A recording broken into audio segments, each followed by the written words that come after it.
Welcome to Highly Questionable. Bomani Jones in with us all week long. We're excited about that. What do you like on the show today, Bo? All right, so is it Ben Macadont or Ben Macadunzo? Nale Papi. Who do you see winning this power struggle? Jerry Jones or Fidel Goodell? Do I have to predict a winner already? Can I not just marvel for a second that this is happening in the first place? You've got Roger Goodell, empowered by the owners to be iron-fisted commissioner and punish the players. It's how he got famous. It's how he got those extensions. And then all of a sudden he wants to punish one of Jerry's players, and everything falls apart. And Jerry Jones says, never mind about that extension. I'm thinking about suing the NFL over all this. This is an amazing power struggle at the top of the sports, and it's going to be a lot of fun to watch. Now, here's the thing. I would say that Roger Goodell would be the one to win because there's still enough owners who want Goodell to still be the commissioner. But if Goodell's going to win this, he's not going to win this by knockout. He's going to win this in like the 87th round because while Jerry Jones does have the option of getting rid of Roger Goodell, nobody can do anything to get rid of Jerry unless you're going to buy the Cowboys. That's the only way you get him out. And Jerry Jones ain't about to sell the Cowboys to anybody. So Roger better be ready to fight and ready to fight for a long time and know that every time an owner gets upset with him for any reason, it's a potential ally for Jerry Jones. I like it when rich people get into fights like these. I actually wish they'd really fight. What a weird position for Roger Goodell to find himself in. The players, his employees, are more vocal about his incompetence than any league you will find where the employees are that comfortable. And now the owners are turning on him too, at least in part, because he showed leadership in that anthem meeting that felt pro-player. That's a tricky position for him to be in. Oh, yeah, one thing we forgot to mention, by the way, Jerry is talking about suing individual owners on the compensation committee. Like he forgot what committees are supposed to be there for, so that you would have a small number of people who actually do this thing. Think about crazy rich people, man. This is how they fight. Like, they don't ask you to go to the parking lot. They ask you to go to the courtroom. I think that this dispute should be settled in the octagon, Yes. the old-fashioned way. You know, Fidel Goodell against JJ. Boy, Yes. I'll pay to see that match. I'm telling you. Yeah, the problem with that is Jerry Jones will handle that like the $1 Million Man and said Andre the Giant or something like that in there because Roger Goodell would beat his old brains in. And they can put that fight in Jerry World. Yes. Yes, we That's fill right. that place, right? To watch. 90,000, fans watching that fight. Are you kidding me? Yes, he is kidding you. Nobody would pay for that. It's two old dudes fighting. We paid to watch Mayweather and McGregor. Let's not say what people won't pay for. How impressed are you by the Celtics' 10-game winning streak? Hey, man, we thought this team was probably going to be done when Gordon Hayward was sitting on the ground with his leg looking like that, right? Since then, they've won 10 games out of 11. They've won 10 games in a row. They won last night over the Lakers without Al Horford, who matters a lot. We'll see what happens with Jason Tatum with the injuries that he has. But you have to be impressed by the fact that this team now is the best defensive team in the league. And that's a team that starts Kyrie Irving, right? Like, how much do you have to have good going on around it to make that happen? Enough to make Kyrie actually seem to want to play defense. This is impressive. Kyrie Irving has not been their leading scorer in all these games. They've had 4 different guys doing it for them. The Al Horford injury will hurt them. He matters to them. But Brad Stevens, we know him to be a good coach. They are playing the aforementioned defense that Bomani spoke of. And this needs to be remembered. This was a 1 seed with Isaiah Thomas last year. Isaiah Thomas was a nobody before he got there. Brad Stevens can make something out of nothing. And now he's got Kyrie Irving to make something out of something with. Did you guys see the stats on Lonzo Ball last night? Oh, Yeah, they were bad. 4 for 15. Yeah, That was a good game for him. Oh, wow. That was a good game for him. That was a hell of a game. I mean, he did That's make right. 4 shots. That's good. Got 4 shots, I'm trying to come up with retorts for him, but I really actually don't have any. He's going through a lot, man. His brother's over His there. brother in China. Yeah. He's jealous he's not there, too.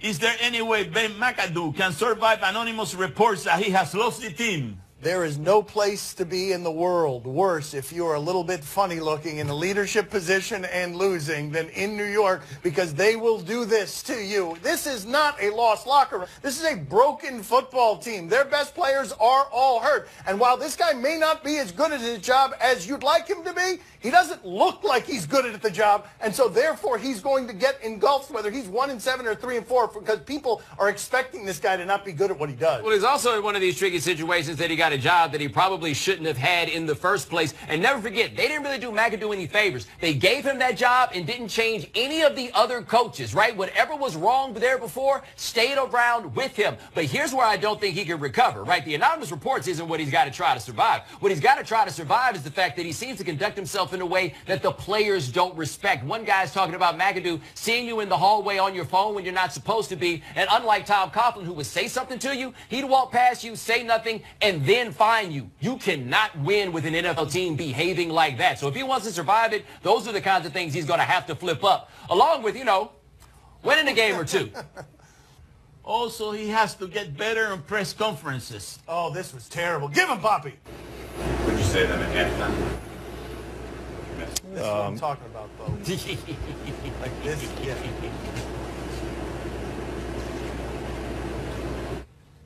Yeah. And when you say that's what you're talking about him going to the playoffs and coming back looking like Pat Riley? He did try to change up that look, as if he came back in disguise. I'm a made man.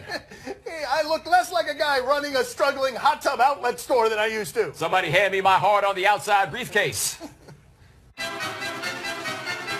Does this release make you question Martellus Bennett or the Packers? Yeah, the Packers cut Martellus Bennett, and these sort of things happen at this time of year. It happens to players of this age. He's in his 10th year in the league. But the Packers cut him and said that he failed to disclose an injury, which would be to say that he signed a contract with them with some bum part, and they didn't know about it. Then they found out, and now maybe, just maybe, they're going to try to get the money back. I don't know what this tells us about Martellus Bennett. What it makes me ask is, what good was the physical if you couldn't find out whatever the problem is? I thought that you did this. Like, I kind of understand if Martellus Bennett wants to say no takebacks. Y'all had your chance. I think, though, that one of the things that's going to happen here, we all kind of felt that Martellus Bennett was just going to Green Bay to play with Aaron Rodgers. Aaron Rodgers doesn't get a whole lot of great skill talent put with him. Martellus Bennett no longer has Aaron Rodgers. You know what's going to happen next, right? He's going to end up back with the Patriots. He came off of a championship. He went to go play with Aaron Rodgers, and now he's like, all right, never mind. You can try to take my money. I'm going to go play over here.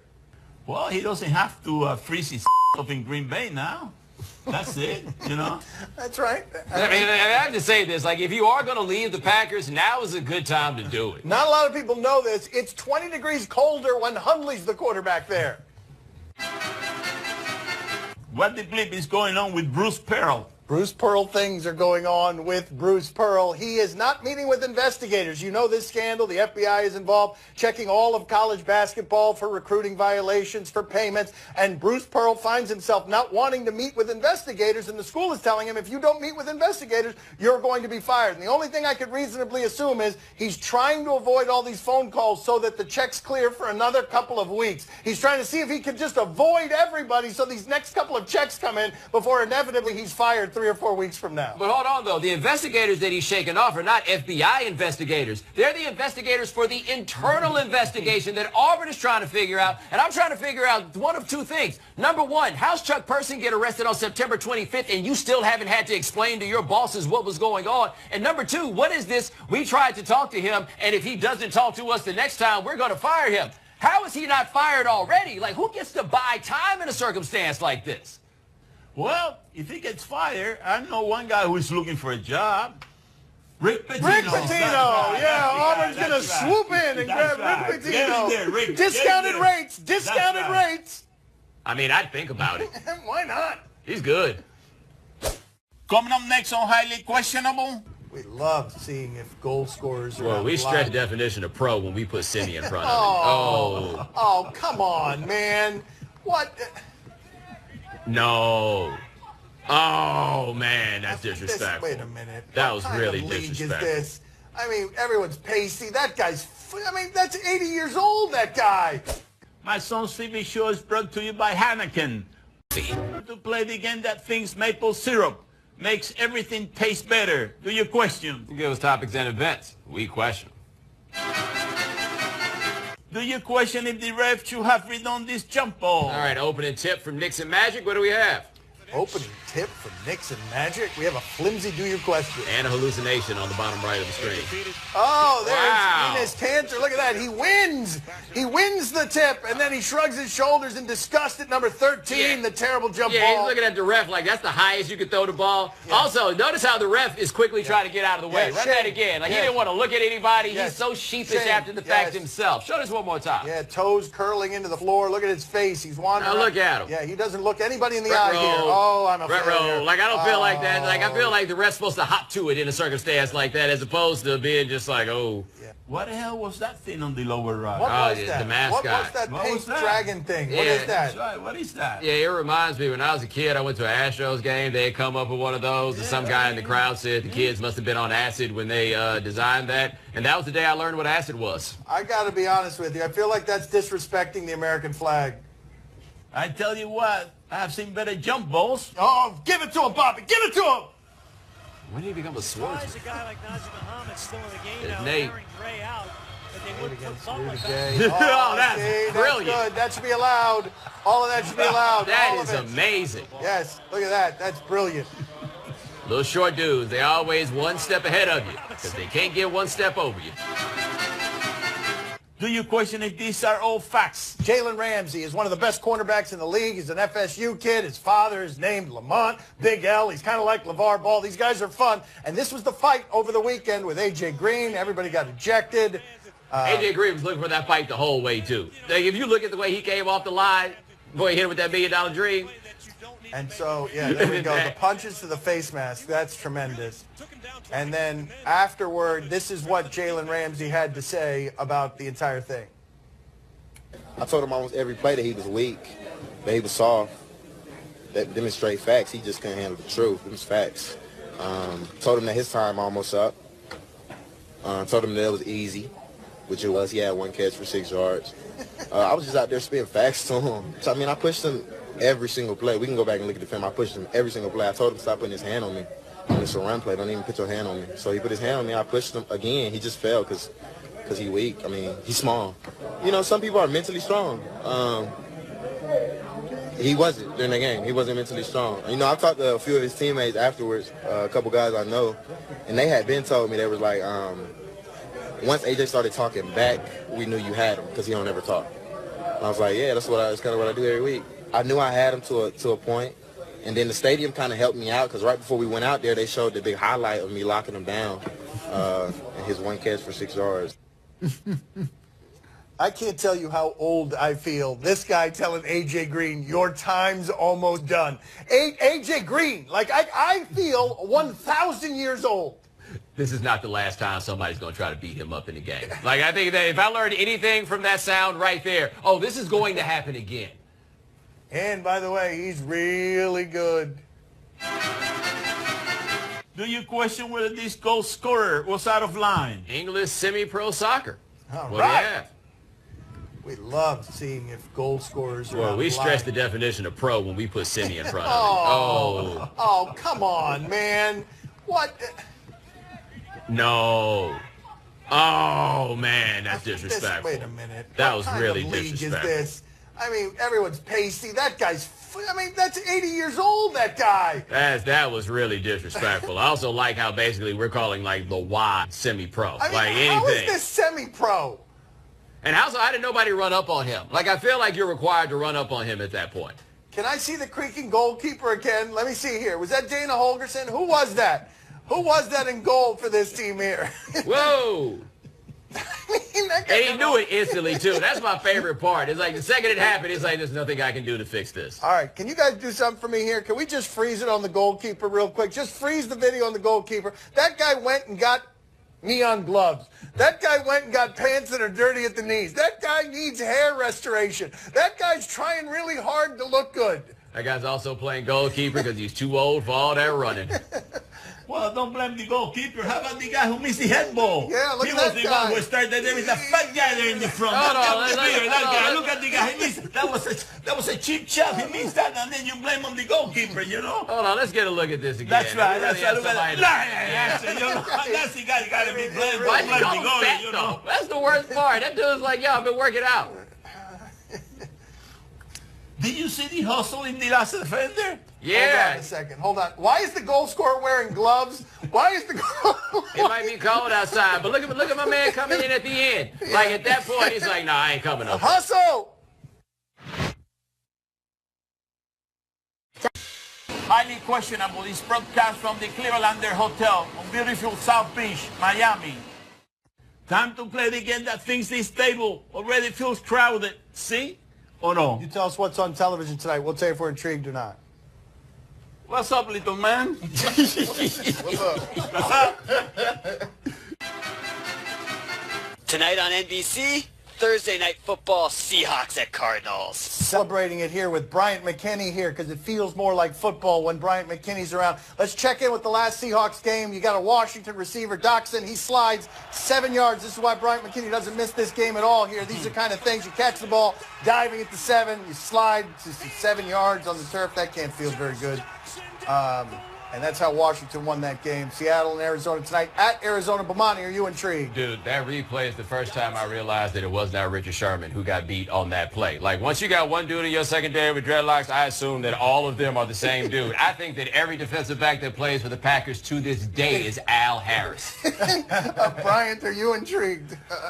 I'm only intrigued by the game because of Adrian Peterson. That was my former teammate in the Minnesota Vikings, so go Adrian. You guys had some fun. There was some fun had on those teams. We definitely did. We won't mention anything about that. Bobby, are you intrigued? Are you kidding me? Yes, I'm intrigued because you know who's going to show for that game tonight? Carson Palmer. You know, he's an old guy. You know, he's going to be there. He's going to hit that field, even if it means playing in crutches. If he hits that field, to retire his jersey. Against Russell Wait a Wilson. minute. Hold on. Let me ask Brian McQuinney this question. Who's better, Carson Palmer on crutches or Drew Stanton? Who's better? I'm going to have to go with Carson Palmer. Yeah, you see what I mean? Controversy! I'm right. Tonight on TNT, Cavaliers at Rockets. No, this can be fun here. The Cavs have been losing to the bad teams. What are they going to look like against one of the good ones? Houston's hyped for this game. Look at the hype video they put out. James Harden was absolutely unstoppable today. He put up 56 points. He's just playing at an MVP level right now, James Harden is, and his jumper's working. He can go to the rack. He had everything going in this contest. But LeBron James had 57 points. LeBron James, who set up for the game, I'm not about losing, decided all by himself to snap Cleveland's losing streak. Well, it was one sensational game by the best player in the league. If you're a small forward or a big forward that has to guard LeBron James the next month or so, make sure you get a lot of reps. This team must be ready. Wow, I'm somehow less hyped than I was before that video. Bomani, are you intrigued? All right, and so I'm from Houston, right? You understand this. Are we trying to take gumbo away from New Orleans? Because they had gumbo in that like that's ours. And, like, that is not ours. We cannot do that. And Brian and me are still thinking about that gumbo. It's all we noticed about that video. I actually was. I was like, wanting to see what the finished product was going to be with that. And then it just kind of went away. Are you intrigued? Are you intrigued by this? I'm kind of intrigued because I seen the meme the other day with LeBron James with the fist balled up and everything, so I know he's going to come ready to fight. All right. Poppy, are you intrigued? Oh, see, I'm very intrigued. Are you kidding me? The running beard and Chris Paul against the Snake Brothers. Are you kidding? I'm telling you, it's going to be hell of a matchup. Like LeBron and Dwayne because they left Miami. The Snake Brothers. Watch, let's play the snakes. Let's play the snakes around McKinney. I think McKinney's afraid of snakes. Let's get someone tougher in here. McKinney, get out of here. Get away from the snakes, McKinney. McKinney, get away from here. Get out of here. Tonight on USA, the Cromarties. Best safety ever. Ed Reed in the house with us, not afraid of snakes. Do you know how many agents he's dealt with in his life? He's familiar with the work of snakes. Let's check in with the Cromartie family. Antonio Cromartie. I'm Terica Cromartie. I'm married to this handsome. If we're going to watch Antonio Cromartie get beat up, we would have watched the last couple of years of his career. Bomani, are you intrigued? Ouch. I have to admit, it's kind of funny to hear a man with all those kids say every play counts. How long did it take you to figure that out, buddy? Ed, are you intrigued? I am. I know Crow. You know, I was in the locker room with him, you know, and they having their sixth child, man. That's pretty interesting. God did say multiply and be fruitful. yes, he did say multiply and be fruitful. Antonio Cromartie has heeded the call. Pop. Watching that video there, you know who the boss in this house is? It's Mrs. Cromartie. She's the one that calls all the shots, you know. Yeah, you see Antonio, you know, he's feeding the boys, he's cleaning the boys, you know, he's getting in the backyard, you know.